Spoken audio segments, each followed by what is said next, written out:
सरकार के खिलाफ बोले उसकी सदस्यता खत्म करो, उसको निलंबित करो, उसको बाहर करो, उस पे एफआईआर करो। तो सीधे सीधे तानाशाही घोषित कर दो, क्यों लोकतंत्र का ड्रामा पीट रहे हो? और दुनिया की सबसे बड़ी अफवाह कंपनी भारतीय जनता पार्टी के गृह मंत्री ने कितना बड़ा झूठ बोला, और जिस झूठ के चक्कर में, माफ कीजिएगा, आप लोग भी कई बार फंस जाते हैं। क्या कह रहे देश के गृह मंत्री देश के सदन में? फर्जीवाड़ा हो गया, सिग्नेचर गलत हो गया, सिग्नेचर कहां से आया, सिग्नेचर किसने कराया। अरे भैया, देश के तुम दूसरे नंबर के मंत्री हो, इतना सामान्य ज्ञान तो सदन की कार्रवाई के बारे में रखो। सेलेक्ट कमेटी में किसी भी सदस्य के द्वारा किसी भी सदस्य का नाम प्रस्तावित किया जा सकता है, उसके किसी सिग्नेचर की जरूरत नहीं होती। कहां से कानून लेके आए गृह मंत्री जी आप?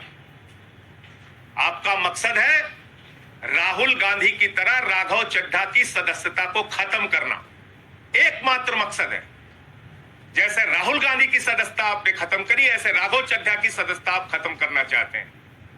लेकिन हम लोग अरविंद केजरीवाल के सिपाही हैं, हम लोग आम आदमी पार्टी के सिपाही हैं। हर हाल में तुमसे लड़ना जानते हैं, जीतना जानते हैं, और हम लड़ेंगे।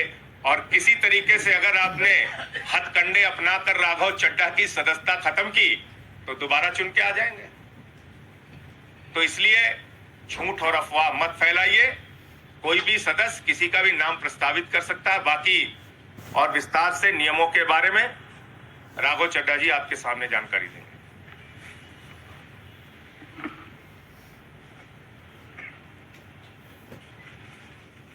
बीजेपी का मूल मंत्र है repeat a lie 1000 times and it becomes the truth. एक असत्य को, झूठ को 1000 बार बोलो और 1000 बार वो सच्चाई में तब्दील हो जाएगा। इस मंत्र के तहत मेरे खिलाफ एक दुष्प्रचार और एक प्रोपेगेंडा शुरू किया गया कि न जाने कौन सा फर्जीवाड़ा हो गया, कौन से जाली दस्तखत हो गए,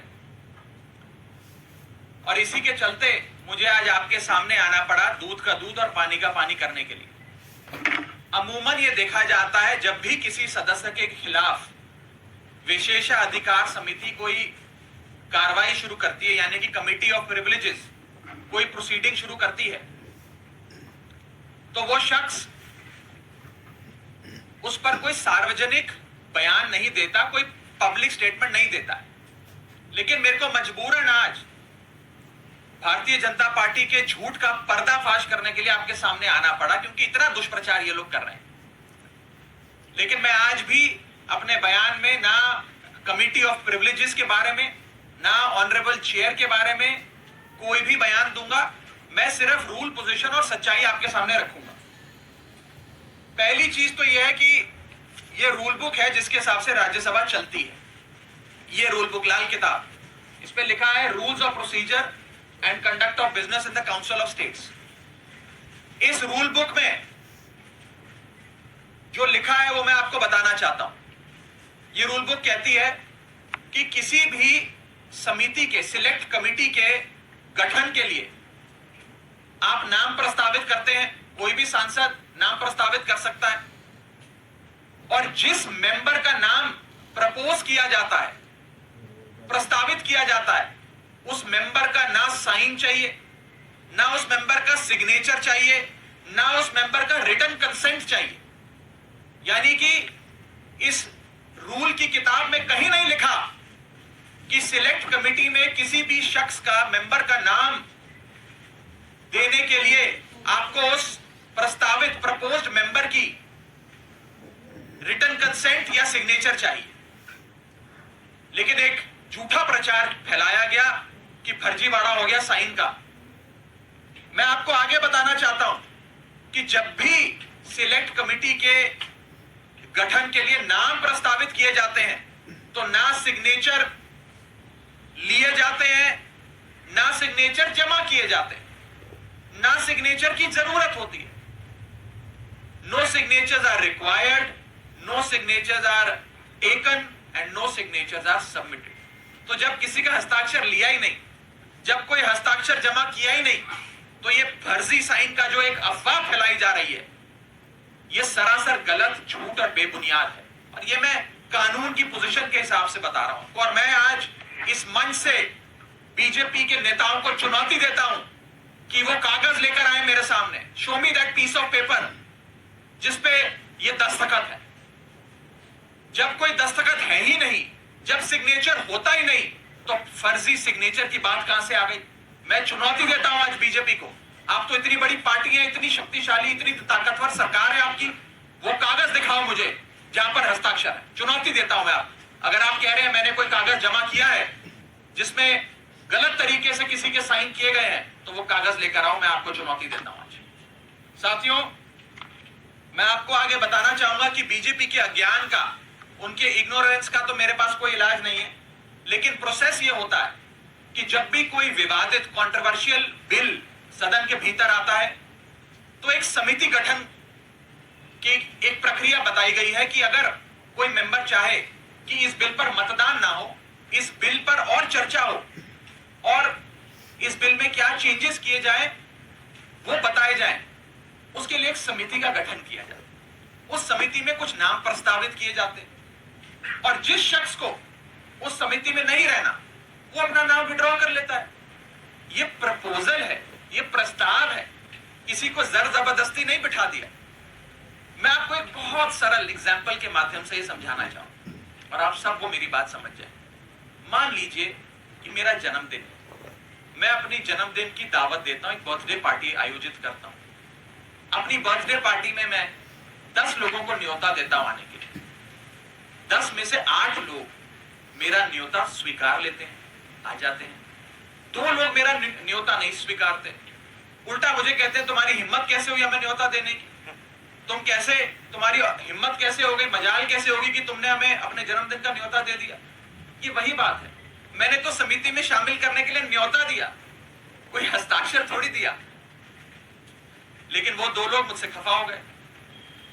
मैं आपको दूसरे तरीके से समझाने का प्रयास करता हूं। आज इस प्रेस कॉन्फ्रेंस में इतने सारे पत्रकार आए हैं, मैंने अपनी पार्टी को 10 पत्रकारों का नाम प्रस्तावित किया कि इन 10 पत्रकारों को आप आज की प्रेस कॉन्फ्रेंस में बुला लीजिएगा, मैं मीडिया से संवाद करना चाहता हूं। 10 में से 8 पत्रकार आ गए, 2 पत्रकार नहीं आए, और जो 2 पत्रकार नहीं आए वो कहते हैं इनकी हिम्मत कैसे हुई हमें न्योता देने का प्रेस कॉन्फ्रेंस का। 2 पत्रकार नाराज हो गए। ये साफ तौर पे इस समस्या का एक सरल सा एग्जाम्पल है। मैं ये बात रखना चाहता हूं कि जो मेरे खिलाफ कंप्लेंट्स दर्ज हुई, जिस मामले को कमिटी ऑफ प्रिविलेजेस को रेफर करा गया, उसका ये पार्लियामेंट्री बुलेटिन है, सरकारी डॉक्यूमेंट है। मैं आज बहुत सबूत लाया हूं दिखाने के लिए आप सबको, ताकि दूध का दूध और पानी का पानी हो जाए। ये पार्लियामेंट्री बुलेटिन है जिसके तहत मेरे खिलाफ जो कंप्लेंट्स आई उसे विशेषाधिकार समिति को विचार के लिए भेजा गया। इस पूरी पार्लियामेंट्री बुलेटिन में कहीं भी फर्जीवाड़ा, फोर्जरी, फोर्ज्ड साइन, सिग्नेचर, हस्ताक्षर, किसी भी शब्द का प्रयोग नहीं किया गया। सिर्फ इतना बोला गया कि इसकी जांच करके बताइए। अगर कोई फोर्जरी होती, कोई फर्जीवाड़ा होता, सिग्नेचर शब्द का प्रयोग तो कम से कम किया गया होता इस पार्लियामेंट्री बुलेटिन में। यह सरकारी दस्तावेज है राज्यसभा सेक्रेटेरिएट का, इसमें भी कहीं जिक्र नहीं किया गया। इसलिए नहीं किया गया क्योंकि जब साइन है ही नहीं तो साइन आएंगे कहां से। लेकिन भारतीय जनता पार्टी के झूठ का मुकाबला करना आसान नहीं है, इसलिए आज आपके सामने आकर यह बात रखनी पड़ी। और जहां तक विशेषाधिकार समिति का प्रोसीडिंग्स का मामला है, प्रिविलेज कमेटी का मामला है, इस देश के कई बड़े नेताओं के खिलाफ कमिटी ऑफ प्रिविलेजेस ने प्रोसीडिंग्स शुरू करी, कार्रवाइयां करी, जिसमें स्वर्गीय अटल बिहारी वाजपेयी जी हैं, जिसमें स्वर्गीय इंदिरा गांधी जी का नाम आता है, मनमोहन सिंह जी का नाम आता है, मोरारजी देसाई जी का नाम आता है, सुषमा स्वराज जी का नाम आता है, अरुण जेटली जी का नाम आता है। उस श्रेणी के अंदर अगर हमें भी शामिल किया गया तो कोई बात नहीं है, मजबूती से अपना जवाब विशेषाधिकार समिति के सामने, कमेटी ऑफ प्रिविलेजेस के सामने देंगे। मैं शहीद आजम भगत सिंह की धरती से आता हूं और पूरी न्याय की लड़ाई लड़ूंगा, और मेरा विश्वास है कि कमेटी ऑफ प्रिविलेजेस अंत में दूध का दूध और पानी का पानी कर न्याय अवश्य करेगी। यह बात थी कि क्या हुआ अब मैं आपको संक्षेप में ये बताना चाहता हूं, ये हुआ क्यों, ये विवाद कहां से खड़ा हुआ, ये क्यों इतनी अफवाह फैली। ये इसलिए फैली क्योंकि सोमवार दोपहर को सदन के अंदर आम आदमी पार्टी की ओर से मैंने पूरी मजबूती से दिल्ली के अध्यादेश पर अपना वक्तव्य दिया और उसके ठीक 6 घंटे बाद मेरे खिलाफ बीजेपी ने यह आरोप लगाने शुरू कर दिए। इनको दिक्कत यह नहीं है कि मैंने नाम प्रस्तावित करे, इनको प्रॉब्लम यह नहीं है कि मैंने किसी कमेटी के गठन के लिए कुछ एमपीज के नाम दे दिए। इन्हें दिक्कत यह है कि एक 34 साल के युवा ने हमें खड़े होकर ललकारा कैसे, एक युवा ने हमसे मजबूती से सवाल कैसे पूछे और कैसे इस सुपारी जितनी पार्टी, जैसा कि गृह मंत्री जी कहते हैं, इस सुपारी जितनी पार्टी के एक युवा सांसद ने दुनिया की सबसे बड़ी पार्टी के सबसे बड़े नेताओं से देश के सबसे बड़े सदन में खड़े होकर सवाल कैसे पूछे। इन्हें दर्द इस बात का है। हमने अपने वक्तव्य में बीजेपी के पुराने मैनिफेस्टो दिखाकर उनके डबल स्टैंडर्ड्स को एक्सपोज किया, दिल्ली वालों के लिए न्याय मांगा, यहां तक कि लाल कृष्ण आडवाणी जी और स्वर्गीय वाजपेयी जी के लिए न्याय मांगा। ये दर्द शायद बीजेपी को सता रहा है, जिसके चलते आज वो मेरे खिलाफ कंप्लेंट्स कर रहे हैं। ये लोग मेरे पीछे पड़ गए, बीजेपी पूरी तरीके से मेरे पीछे है। मैं आपको बताना चाहूंगा कि इस हफ्ते के ये दूसरा नोटिस कमिटी ऑफ प्रिविलेजेस का मुझे आया। It is the second time कि मुझे किसी विषय में कमिटी ऑफ प्रिविलेजेस ने नोटिस दिया हो एक ही हफ्ते में। शायद ही इतिहास में कभी आज से पहले ऐसा हुआ।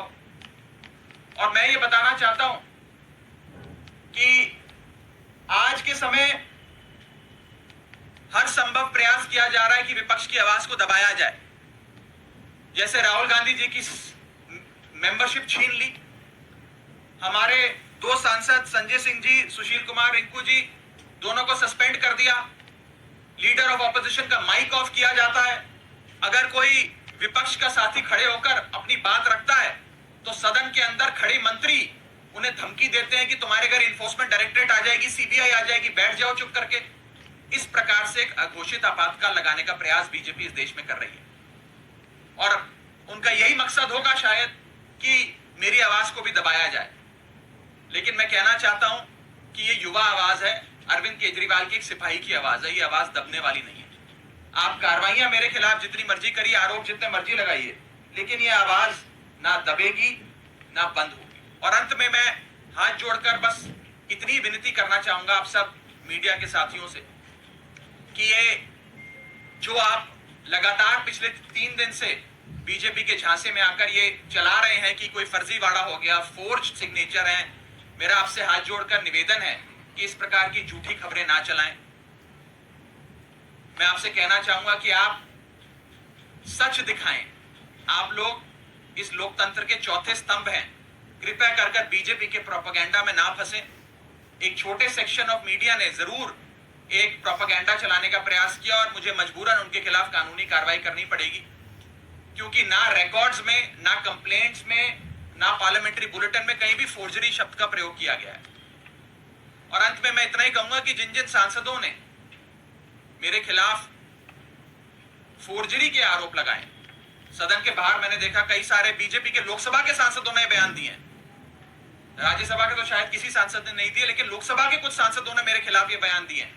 मुझे उनके खिलाफ भी मजबूरन कमिटी ऑफ प्रिविलेजेस में न्याय मांगने के लिए जाना पड़ेगा, उनके खिलाफ भी कंप्लेंट दर्ज करनी पड़ेगी और कोर्ट के बाहर भी, पार्लियामेंट के बाहर भी, न्यायपालिका में भी न्याय की गुहार लगानी पड़ेगी। और मैं हर संभव लड़ाई के लिए तैयार हूं।